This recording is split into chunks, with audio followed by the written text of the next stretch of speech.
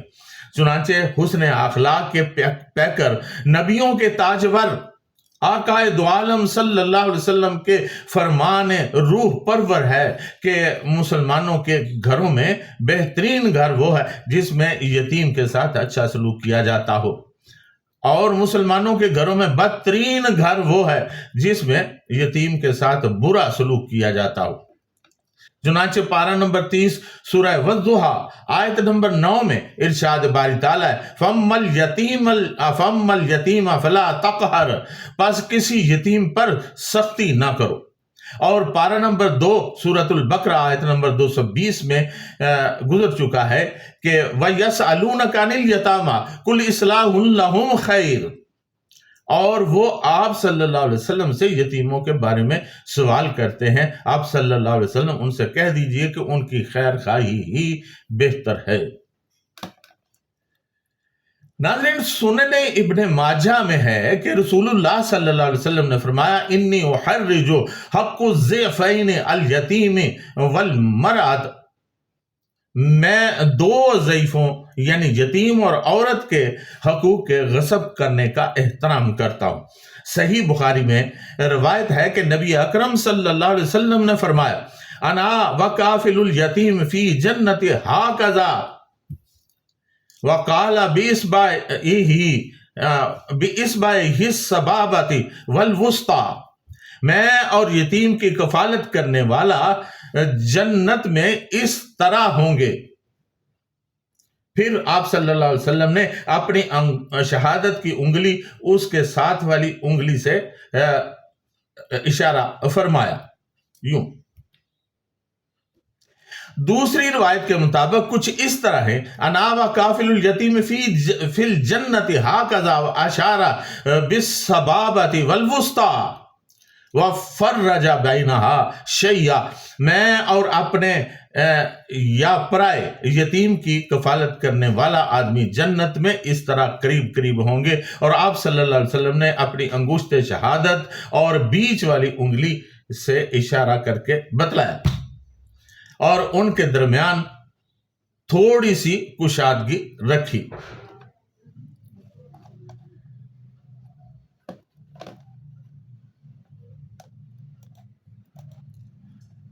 پارہ نمبر 5 سورۃ النساء آیت نمبر 58 میں ارشاد باری تعالیٰ ہے، اِنَّ اللَّهَ يَأْمُرُكُمْ أَن تُؤَدُّوا الْأَمَانَاتِ إِلَىٰ أَهْلِهَا، بے شک اللہ تعالیٰ تمہیں حکم دیتا ہے کہ تم امانتیں ان کے حقداروں کو لوٹا دو۔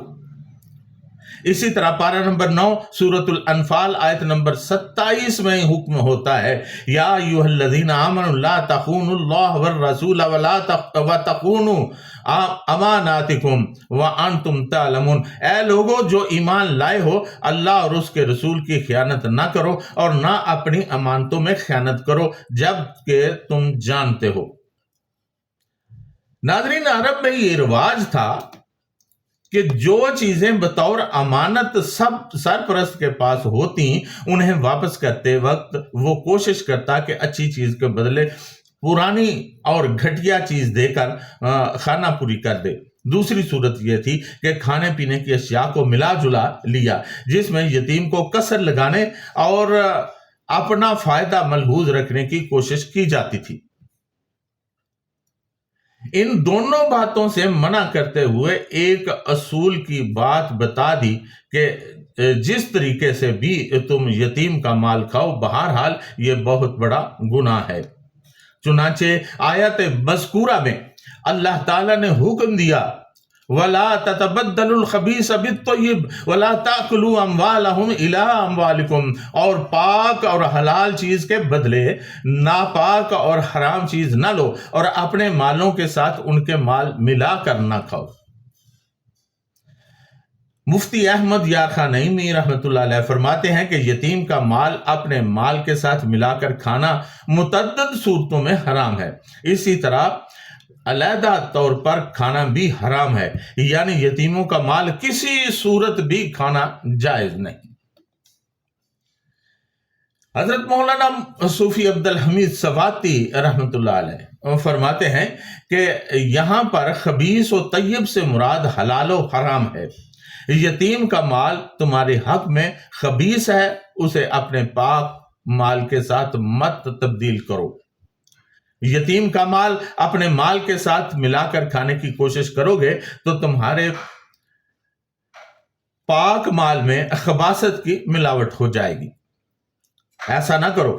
پارہ نمبر 2 سورۃ البقرہ آیت نمبر 188 میں ارشاد باری تعالیٰ ہے، وَلَا تَأْكُلُوا أَمْوَالَكُمْ بَيْنَكُمْ بِالْبَاطِلِ، اور ایک دوسرے کا مال ناجائز طریقے سے مت کھاؤ۔ رسول اللہ صلی اللہ علیہ وسلم نے فرمایا، لا يحل لامرئ مسلم ان یاکل مال اخیہ الا بطیب نفسہ، کسی مسلمان کے لیے حلال نہیں کہ وہ کسی دوسرے مسلمان کا مال ناجائز طریقے سے کھائے سوائے خوشی اور رضا کے، غرض کہ تمہارے مال حق میں یتیم کا مال حرام ہے، اسے پاک مال کے ساتھ ملا کر غصب شدہ مال، چوری اور دھوکہ وغیرہ سے حاصل کردہ مال حرام ہے۔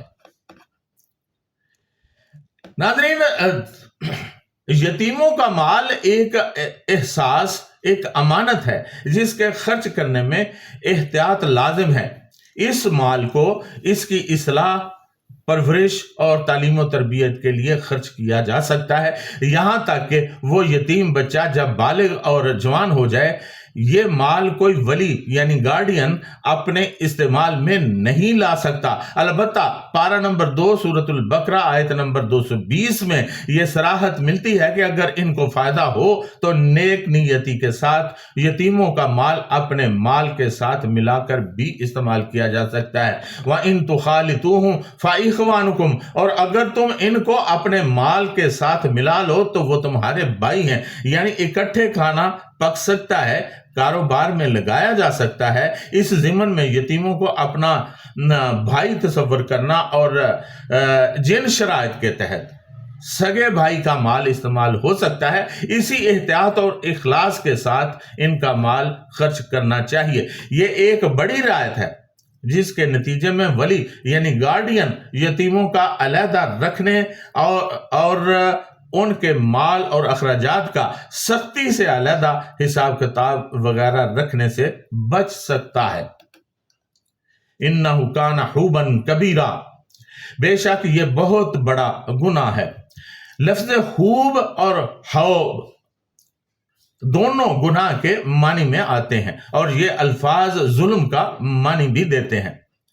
حوبا، حابا، یہ لفظ اونٹوں کو ڈانٹنے کے لیے استعمال ہوتا ہے۔ علامہ راغب رحمۃ اللہ علیہ فرماتے ہیں، الحوبۃ حاجت اور ضرورت کو کہتے ہیں، ایسی حاجت جو محتاج کو ارتکاب جرم پر آمادہ کر دے، اس کے بعد گناہ کے لیے بھی استعمال ہونے لگا۔